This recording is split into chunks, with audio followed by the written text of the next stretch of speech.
ఎక్కడ పోయి దొంగ నా కొడుకు? అన్నా అన్నా ఒక 5 నిమిషాలు మీ అంగడిలో లోపల దాపెట్టుకుంటానా? ఎవరా నువ్వు మా షాప్ లో దాక్కుండా అంటావు? బాబాయ్ ఒక 5 నిమిషాలు మీ దాంట్లో దాక్కుంటానా? 1000 రూపాయలు ఇస్తాను ఒక 5 నిమిషాలకి. 1000 రూపాయలా? సర్లే సరే మరసంగా వచ్చేసి లోపల దాక్కో.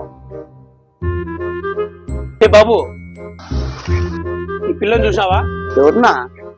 నేనైతే చూడలేదన్నా ఈ పిల్లోని. ఈ పిల్లోని మీద పోలీసు వాళ్ళు 10,000 రూపాయలు రివార్డ్ పెట్టినారు. పట్టుకుంటే 10,000 ఇస్తారు. 10,000? అమ్మా లక్ష్మి, నా కొడుకు లోపల ఉన్నాడు, పట్టుకుందిరానా? అవునా? ఎత్తి దొంగ నా కొడుకురా. సార్ రివార్డ్ ఇస్తామన్నారు. నువ్వు రేపు పొద్దునే పోలీస్ స్టేషన్ వచ్చి డబ్బులు తీసుకొని పో. A few minutes later. అమ్మా సక్సెస్ రా. అరే నీ అబ్బా No.